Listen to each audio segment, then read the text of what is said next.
What Jesus is showing John is what he shows us too, is that the fulfillment of prophecy is proof that he is who he claims to be. Going into verse 21, remember, because I took a really long way around. Where we're at right now, John has came with his doubts. Are you the one who is to come, or should we expect another? This is Jesus' response. In that hour, he gave them a nice theological sermon explaining why he was the Messiah. No, that's not what it says.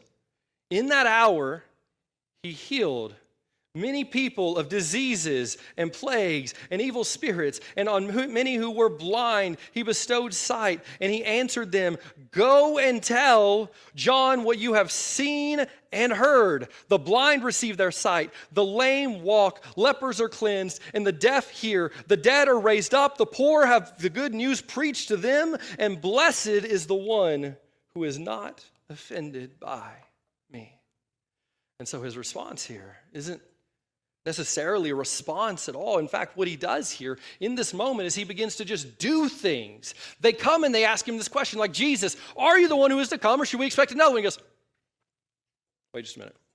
And he goes and he just starts performing miracle and miracle and miracle and miracle. And he heals blind eyes, and he heals plagues and cleanses demons. And he comes and he does these miracles. And we might immediately look at this and think, wow, Jesus is showing them his magnificent power. Because when they see that Jesus is able to deliver them, and when they see that Jesus is able to perform miracles, they'll know he is the Messiah. Yes, and this is actually also a fulfillment of prophecy. John was a good Jewish individual. He would have likely, at his station in life, probably had most of the Hebrew Bible, that is our Old Testament, almost all of it memorized. And he would have been especially familiar with the prophetic messages in the Bible. And so when Jesus tells them to go and tell John what they've seen and heard, what he's telling them is go and show him the signs. Signs are important. There's a story I heard about an individual, a trader of the United States of America during World War II. I believe his name was David Greenwood, but I could be wrong in that last name. He was a trader of the United States. He sold atomic secrets to Russia, and he fled to Mexico City. And while in Mexico City, there were certain signs he had to perform to prove his identity so that he could escape, essentially. Here was the signs. He was to write a note to the Mexican ambassador signing his name as I. Jackson, not actually his name, by the way. After 3 days, he was to go to the Plaza de Colón in Mexico City. He was to stand before the statue of Columbus. He was to hold his guidebook with his middle finger in it. When he was approached, he was to say it is a magnificent statue and that he was from Oklahoma. It was at that point the secretary, the ambassador, would give him a passport so that he could leave the country. You see, they put these signs in place so that there would be no chance of a mistaken identity. No one could misidentify who this individual was, so they put these signs in place. You see, that's exactly what God did with the prophecies of the Old Testament. Our Old Testament is littered with prophecies of the Messiah who is to come. And so whenever a Messiah came, he had to pass certain tests, or you can pretty much count him out, right? If someone ever comes to you and they're like, "I'm Jesus," be like, "Where are you from?" And they're like, "Detroit." And you're like, probably not. The Messiah is supposed to be from Bethlehem as prophesied in the Old Testament. In fact, just a few of the prophecies that Jesus would have had to fulfill are right here. Isaiah said that he would be born of a virgin. Someone says, "I'm Jesus," say, "Who's your mom?" Right? "Who's your dad?" maybe, right? He would be born of a virgin. Micah said that he would be born in Bethlehem. Hosea said that he would be called out of Egypt. Isaiah said that he would come as a servant. Malachi said a messenger would come before him. Isaiah 35 said the blind would see, the lame would walk, and the deaf would hear. You see the repetition? It's exactly what Jesus showed them and told them to go and tell John. Not look at the miracles I perform. Look at the signs. Look at the prophecies that are being fulfilled this very hour.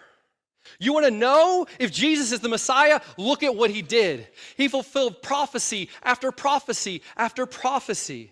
In fact, one of the greatest arguments that we have in apologetics, which is defending the Christian faith with science, history, archaeology, all the fun stuff, like one of my favorite subjects, right? One of the biggest proofs we have is the fulfillment of prophecy. In fact, we have, and we can document, and we can date the documents of the Old Testament of being 100 to thousands of years before Jesus was born. And then we have also recorded outside of the Bible, yes, Jesus is a historical figure. People who didn't believe in him also talked about him. And so we actually have accounts outside of the Bible that prove his fulfillment of prophecy. Now, they don't know that's what they're doing. They're just recording where he was born and what happened to him, how he was killed, and how all that happened. They recorded that. But it was already predicted those very things would happen thousands of years before. And so we have prophecies in the Old Testament being proven by extra biblical resources in the 1st and 2nd century. Why is this important? Because some dudes who have names I can't pronounce, statisticians, I did it, right? They've done some math, and it's pretty incredible, the math they've done. They've determined that for Jesus just to fulfill 8 of the extra biblical prophecies we know he fulfilled, the odds are kind of insane, but I want to just give you an idea of odds. Hey, Tyler, can I get you to come up here real quick? Tyler wasn't expecting this at all. I found the closest person to me that I thought wouldn't say no. Tyler, I need you to close your eyes. Maybe walk all the way up here first, though. Yeah, there we go. Close your eyes. In a moment, I'm going to have you choose a marble. Now, listen, there are roughly 500 marbles in here. That could not be true. I didn't count them. But there's roughly 500, give or take. I have marked one single individual marble. Tyler has a 1 in 500-ish chance to get the right marble. Who thinks Tyler's going to get it? They have no faith in you, Tyler. No faith at all. All right, close your eyes. Go and pick a marble, anyone you want. Feels like a magic trick. It's not. There we go. Let's take a look. Amazing. Not it. Good job. You did really good. Great job, Tyler. It's on you. Thank you, buddy. Yeah. Let's go. Good job, Tyler. So what I wanted to show is what a 1 in 500 chance looks like. 1 in 500. None of us would expect Tyler to get that marble. Now, if Tyler grabbed that marble, we'd be like, that's amazing. He's lucky. Go play the lottery, right? That was 1 in 500. These statisticians have estimated that for Jesus, or one person, not even just Jesus, just for one person to fulfill just 8 of these prophecies, the number is pretty staggering. It is that. It is 1 in 100 quadrillion. That is 1 with 17 zeros. So let me just use my illustration again. Imagine I took Tyler, I blindfolded him, I gave him a bowl, not of marbles, we'll make him a little bigger, make it easier on him. We give him silver dollars, right? We fill a bowl with silver dollars, except the bowl is the size of the state of Texas, and we fill it 2 feet deep of silver dollars. The odds of Jesus fulfilling just 8 of these prophecies would be the same odds of me taking Tyler in a helicopter, letting him parachute down, pick up one random silver dollar, and that being the correct one. It is 1 in 100 quadrillion. It is what we call in math a mathematical impossibility, meaning given an infinite amount of time, infinite amount of chances, it will never happen. It is mathematically impossible. So what we can take away from that, and I thought was relevant for a message on doubt, what we can take away from that is Jesus to fulfill what we know for a fact, historically speaking. I'm disregarding the New Testament for just a moment, taking what we know he fulfilled extra biblically. He is without a doubt the Messiah. There is no way he could have fulfilled the 8 miracles we know he fulfilled if he is not, in fact, deity. That is the only way possible. So people ask, how is Christianity true? Why do you think Christianity is true and no other religion? Because there's more proof for Christianity than there is any other religion in the world. And I'm going to include agnosticism and atheism into that category. There is more proof archaeologically, scientifically, historically for Christianity and what we believe than there is anything else in the world. And it should be noted that number was for 8 prophecies. Our New Testament records Jesus fulfilling over 300 prophecies. The number would be astronomical. I could not fit the zeros on that screen. And Jesus fulfilled them all. What Jesus is showing John is what he shows us too, is that the fulfillment of prophecy is proof that he is who he claims to be.